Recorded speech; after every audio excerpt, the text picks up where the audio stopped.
Good morning, students. Welcome back to the online classes. After a long period of time, we are get back to our studies. I hope you all are fit and fine at home. Let us fight with Corona. Stay home, stay safe.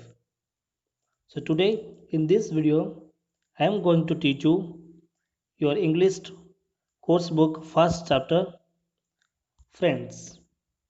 हमेशा हमको चाहिए कि एक friend हमारे साथ हो ताकि हम उनसे बात कर सकते हैं, ताकि हम कहीं घूमने के लिए जा सकते हैं, कहीं हमसे उनके साथ पढ़ सकते हैं।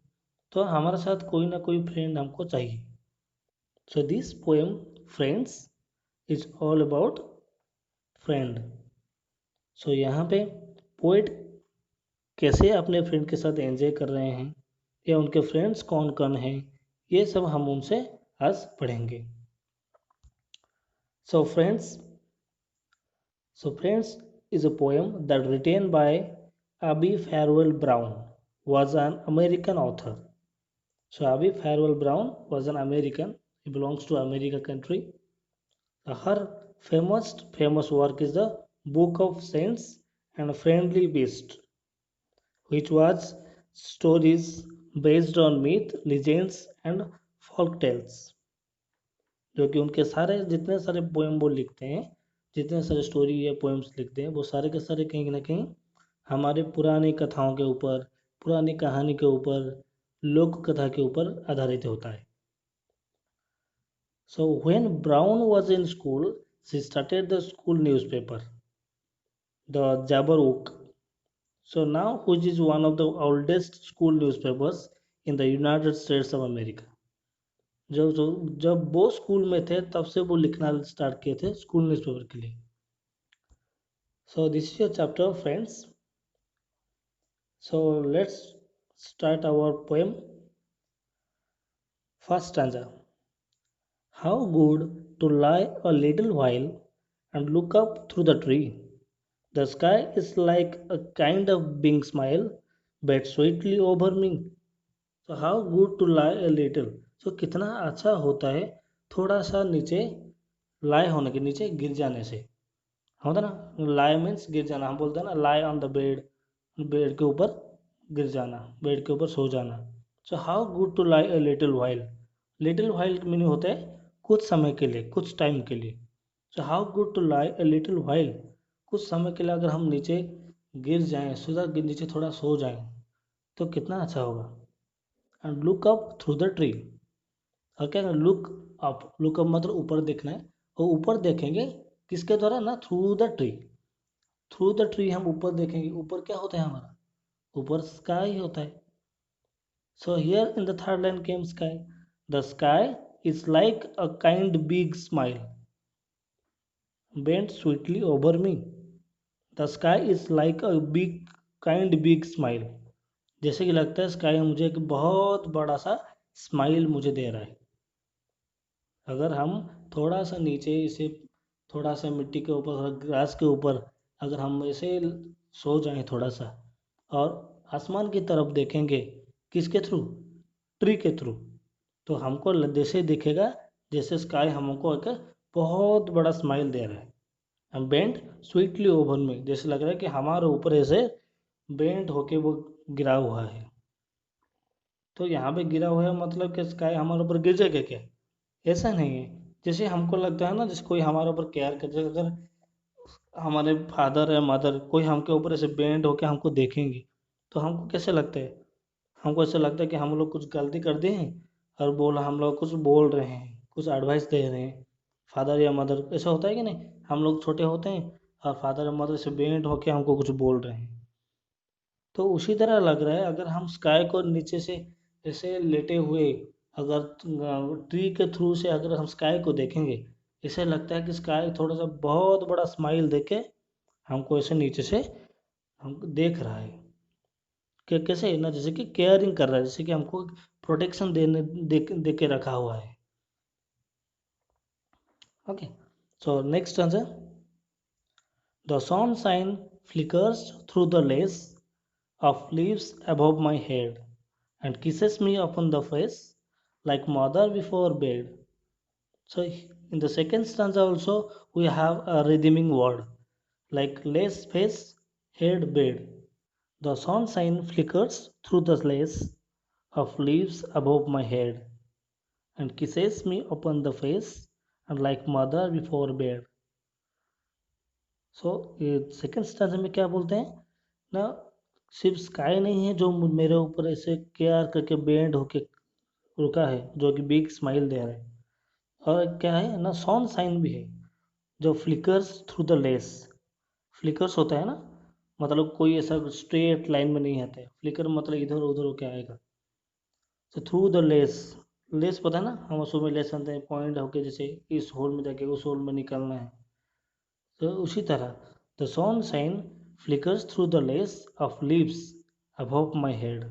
कौन सा लेस में ना, लीव्स के, जैसे थोड़ा इमेजिन करो, थोड़ा आप नीचे से सोए हो, आप ट्री की तरफ देख रहे हो और ऊपर से सन शाइन जैसे गिर रहा है, लीव्स के ऊपर गिर के, लीव्स को चीर के आपके ऊपर आके आपके मुंह पे ऊपर गिरता है ना, तो कैसे हमको लगते हैं, हम लोग आँख ऐसे चटमटाते हैं, आँख को क्लोज कर देते हैं सडनली। तो वही एन्जॉयमेंट वो पोएट वहाँ पे करते हैं। तो इसीलिए तो वो लिखे हैं द ट्री, फर्स्ट स्टांजा में लिखे हैं ना, and look of through the tree, इसे द ट्री लिखे हैं, मतलब वो पर्टिकुलर ट्री के बारे में बोल रहे हैं जो वो पहले से एक्सपीरियंस किए हैं, वरना वो लिख सकते थे ए ट्री, वहाँ पे द ट्री लिखे हैं इसीलिए। सो वहाँ फर्स्ट स्टांजा में बोले थे स्काई, जो कि मेरे पास बहुत केयरफुली बेंट करके मेरे पास रहे, और जो कि बहुत बड़ा स्माइल दे रहे, kind big smile. But in the second stanza the sunshine, the sunshine flickers through the lace of leaves above my head, जो कि मेरे ऊपर, हेड, मेरे सर के ऊपर आके गिरता है। कैसे ना, जैसे ऊपर से लीव्स को, लीव्स के ऊपर गिर के मेरे ऊपर आके गिरता है। and kisses me upon the face like mother before bed, and kisses me upon the face, ऐसा लग रहा है वो मेरे फेस को आके किस कर रहा है, कौन, sunshine, like mother before bed, like हमारे माँ जैसे हमको किस करते हैं फोर हेड में, सोने से पहले और सोने उठने के बाद, उसी तरह सनशाइन भी हम किस कर रहे हैं, जैसे लाइक ए मदर। तो यहाँ पे पोइट क्या किए हैं, तो यहाँ पे पोइट क्या किए हैं, कंपैरिजन किए हैं with the human nature to one natural objects. तो ये जो कंपैरिजन होता है नेचुरल ऑब्जेक्ट के साथ और ह्यूमन को मिला के, तो उसी को बोलते हैं कंपैरिजन को पर्सोनिफिकेशन। ओके, ये कंपैरिजन को बोलते हैं पर्सोनिफिकेशन। कोई एक ऑब्जेक्ट को हम एक पर्सन का रिलेशन वहाँ पे देंगे, पर्सन का, तो उसका कैरेक्टर, उसको फीचर्स वहाँ पे होगा, है ना। किस मी अपॉन द फेस, तो साउंड साइन वहाँ पे किस करता है उनके फेस में, कैसे ना, लाइक मदर बिफोर बेड, जैसे माँ हमारे सोने से पहले हमको किस करते हैं हमारे फोर हेड में, तो उसी तरह सन भी मुझे यहाँ पे किस कर रहे हैं मेरे फेस में, जैसे कि मैं वहाँ पे लेटा हुआ हूँ, कहाँ पे, वो ट्री के नीचे, और कहाँ देख रहे हैं, आसमान के ऊपर देख रहे हैं। तो ये दोनों स्टांजा हमको क्या डिस्क्राइब करते हैं ना, जैसे कि पोएट ऑलरेडी वहाँ पे एक्सपीरियंस ले चुके हैं और दोबारा बोल लेना चाहते हैं, कहाँ पे, वो ट्री के नीचे, ट्री के नीचे थोड़ा सा लेटे हुए, स्काई, आसमान की तरफ देखते हुए, वो अपने फ्रेंड कंफर्ट जोन में रहना चाहते हैं, एंजॉय करना चाहते हैं, खुशी रहना चाहते हैं, एंजॉय करना चाहते हैं, प्लेजर होना चाहते हैं। तो वो किसके साथ बात करते हैं, तो उसके फ्रेंड पहले कौन आया, स्काई, और सेकंड स्टैंजा में क्या बोले, सनशाइन, जो कि सनशाइन स्काई के नीचे ऊपर से आते हुए लीव्स को टच करके मेरे फेस को आके किस करता है, जैसे कि मेरे माँ मुझे किस करते हैं सोने से पहले। So third stanza, the wind comes stealing over the grass to whisper pretty things, and though I cannot see him pass, I feel his careful wings. Okay, here is also a redeeming word. Grass pass, things wings. So क्या बोले इस third stanza में, the wind comes stealing over the grass to whisper pretty things.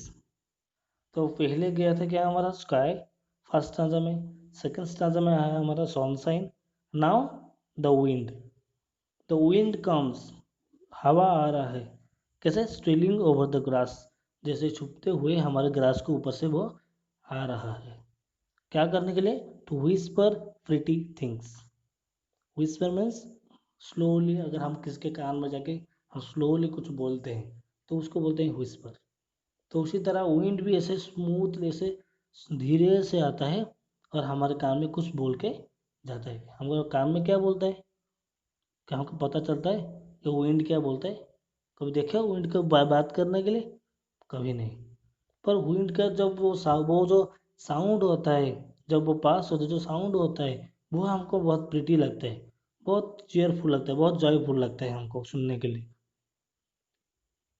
And दो I cannot see him पास, जैसे कि हमको पता भी नहीं चलता है कि कब वो हमसे पास करके, कब हमको पास करके गया है कि नहीं? हमको पता भी नहीं चलता है कब वो पास करके गया है, फिर भी वो हमारे कान में आके कुछ टू विस्पर प्रिटी थिंग्स, कुछ बोल के चला जाता है।